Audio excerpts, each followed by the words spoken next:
Shalom semuanya, apa kabar? Sehat, bahagia, dan sukacita tentunya. Karena bulan Desember merupakan bulan yang penuh sukacita di mana kita semua merayakan hari Natal. Tuhan Yesus datang ke dunia ini. Hal itu sudah terbukti karena di dalam rumah Bapak Ibu sekalian, juga di gereja, ada pohon terang, pohon Natal yang indah. Itu merupakan ungkapan sukacita dari kita semua. Namun demikian, apabila Bapak Ibu sekalian bertemu dengan seseorang yang berkata, "Aku ikhlas, ikhlas dan ikhlas." Apa yang terlintas dalam pikiran kita terhadap orang tersebut? Sebelum melanjutkannya, mari kita berdoa. Terima kasih Tuhan atas kesempatan di mana kami dapat menjalani kehidupan kami. Kiranya sukacita Tuhan senantiasa mengiringi kehidupan kami, dan kami percaya penyertaan Tuhan menolong kami, membuat kami menjalani hidup ini dengan hati yang rela. Dalam setiap peristiwa kami dapat menerimanya dengan hati yang rela. Terima kasih Tuhan Yesus, amin.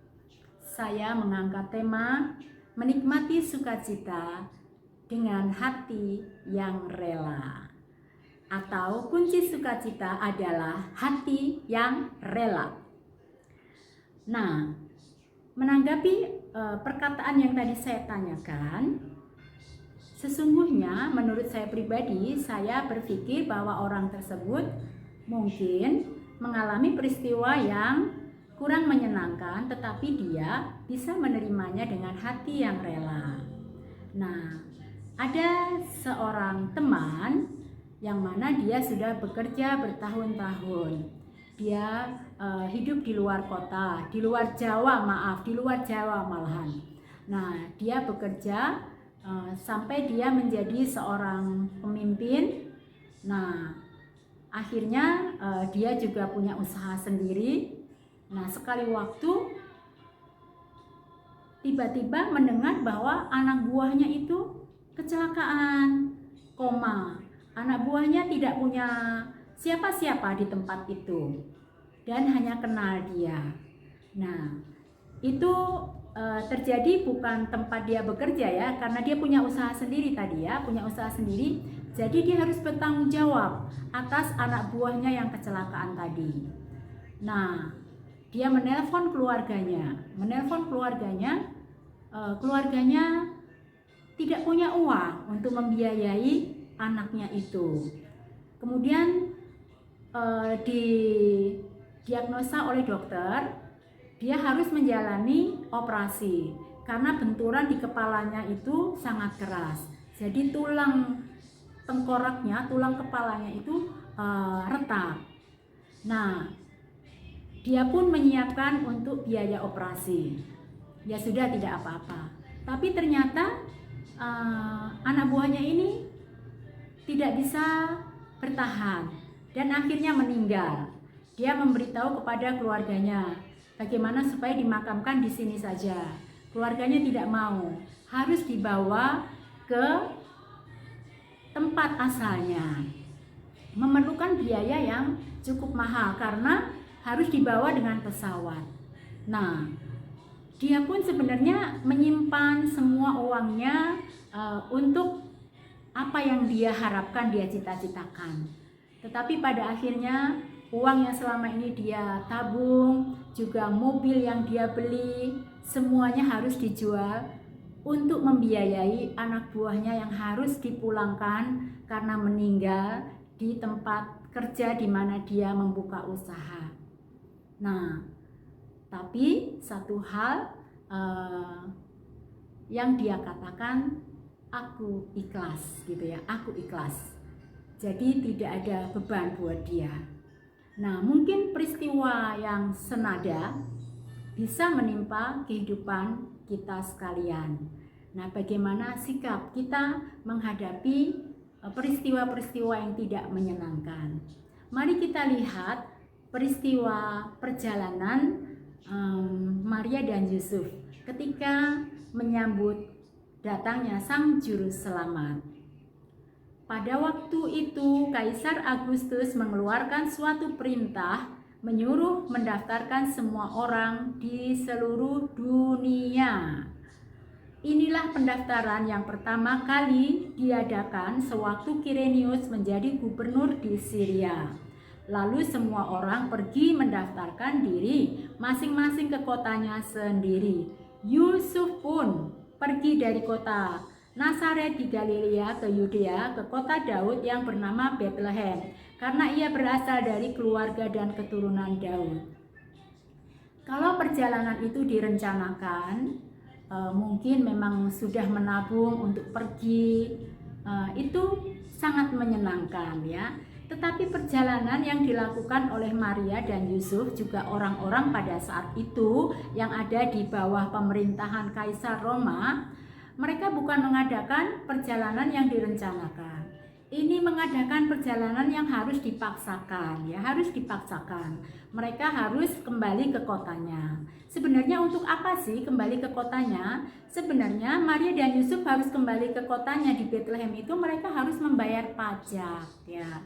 Nah, sama halnya dengan di Indonesia ya, di bulan Desember sampai April itu ada peringatan untuk wajib pajak ya. Kalau untuk badan sampai bulan April ya, untuk wajib pajak pribadi itu sampai bulan Maret. Nah, itu yang tahu persis adalah Bapak Yobel ya. Nah, sebenarnya untuk membayar pajak, mereka mengadakan perjalanan ini bukan perjalanan yang dekat, perjalanan yang cukup jauh. Apalagi pada waktu itu belum seperti sekarang ya, ada pesawat yang sangat mudah dan cepat ya, cepat untuk perjalanan kemana saja cepat. Nah, juga Maria dan Yusuf itu adalah orang sederhana. Jadi mereka dalam melakukan perjalanan ini bukan memakai kereta kuda, bukan. Tetapi memang tidak dijelaskan secara rinci, tapi menurut berbagai penafsir bahwa Yusuf dan Maria itu mengadakan perjalanan ini dengan naik keledai ya. Maria duduk di atas keledai dengan perutnya yang gendut karena hamil tua ya, dan Yusuf menuntun keledai itu. Nah, karena perjalanan ini cukup jauh, dan di sini bukan hanya Yusuf dan Maria ya, karena dikatakan oleh Lukas pasal 2 ini bahwa Kaisar Agustus mengeluarkan suatu perintah menyuruh mendaftarkan semua orang di seluruh dunia. Jadi pastilah perjalanan ini perjalanan cukup kredit ya. Seperti halnya kalau banyak orang yang sedang mudik saat liburan hari raya. Wow, perjalanan itu sangat melelahkan. Apalagi ini dibarengin sama Maria ini lagi hamil ya, pasti sering melakukan istirahat ya.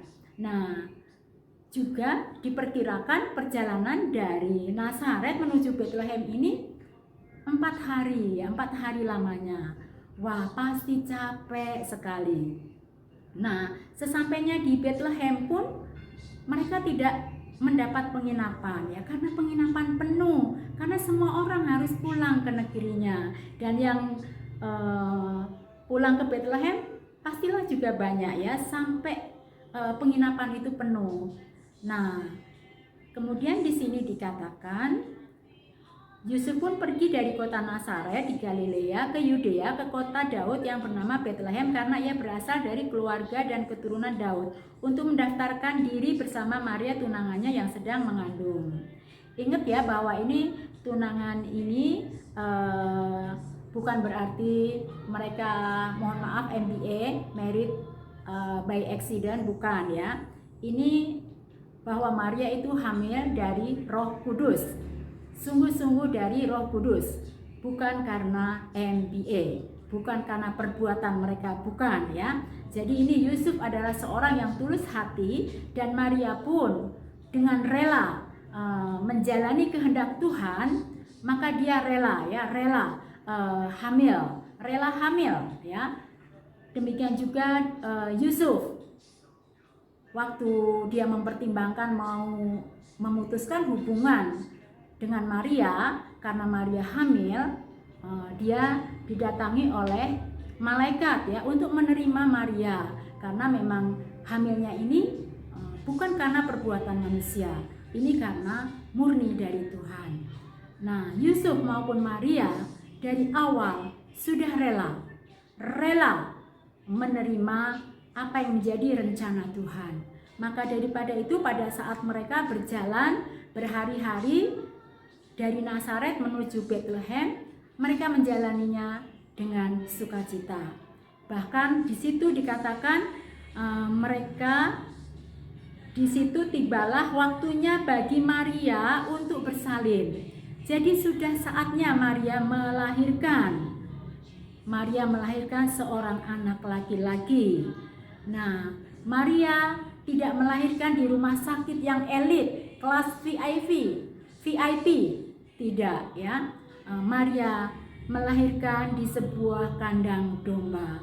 Pastinya Yusuf sebagai suami yang bertanggung jawab pada saat mempersiapkan Maria melahirkan, dia pasti sudah merapikan, membersihkan kandang tersebut sampai bersih dan worth it ya untuk Maria itu bisa melahirkan.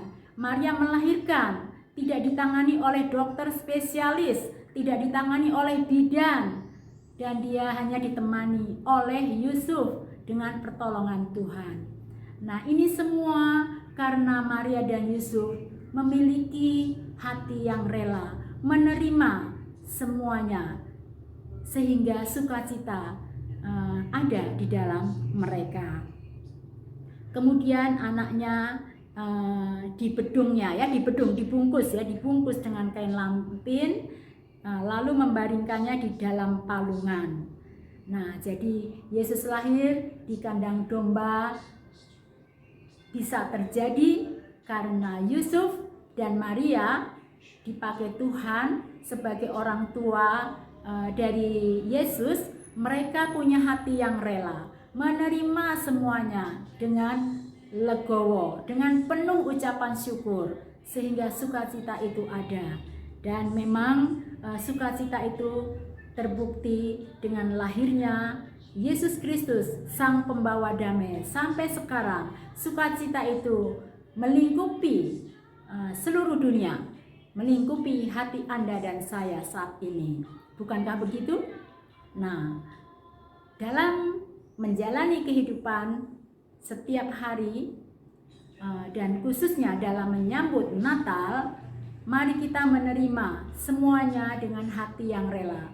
Mungkin sebelum Natal tiba, mungkin dalam sepanjang tahun ini ada peristiwa-peristiwa yang tidak menyenangkan, ada peristiwa-peristiwa yang membuat kita kesal, ada peristiwa-peristiwa yang membuat kita putus asa. Tapi sesungguhnya ada sukacita Tuhan. Mari kita lupakan semua peristiwa yang membuat kita menjadi sedih. Kita lupakan, kita ikhlaskan hal-hal yang terjadi yang membuat kita sedih, yang membuat kita putus asa, diangkat oleh Tuhan, biar diganti dengan sukacita Tuhan sendiri. Siapkan hati kita untuk menerima sukacita Tuhan.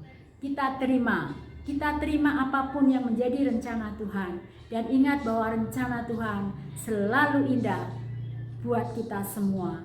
Rencana Tuhan bukan rencana kecelakaan, tetapi rencana damai sejahtera, rancangan damai sejahtera bagi kita umatnya. Mari sekali lagi kita tinggalkan tahun 2023 tanpa harus menyesali apapun yang terjadi. Kita lepaskan semuanya, kita serahkan semuanya kepada Tuhan. Dan ikhlas semua yang terjadi. Semuanya yang terjadi biar sudah terjadi dan berlalu. Dan kita buka hati kita. Kita buka hati kita untuk menerima tuntunan Tuhan bersama dengan Yesus Kristus yang sudah datang ke dunia ini, memberikan tuntunan bagi kita semua. Bersama Yesus Kristus kita terima pengalaman yang baru, kita buka lembaran yang baru di tahun 2024. dengan rancangan damai sejahtera yang berasal dari Tuhan. Sekali lagi, mari kita terima sukacita dan kita punya kuncinya, yaitu menerima semuanya dengan hati yang rela. Kiranya firman Tuhan ini dapat menjadi berkat bagi kita sekalian di dalam menjalani suasana Natal dan juga suasana menyambut tahun baru. Mari kita berdoa. Terima kasih Tuhan atas firman-Mu, biarlah kami semuanya dapat menjalani kehidupan dengan penuh sukacita karena kami punya hati yang rela menerima semuanya dan kami rela menerima apa yang menjadi rancangan Tuhan. Terima kasih Tuhan, terima kasih, dalam nama Yesus kami berdoa dan bersyukur, amin. Terima kasih, selamat Natal dan menyambut tahun baru. Tuhan Yesus memberkati, amin.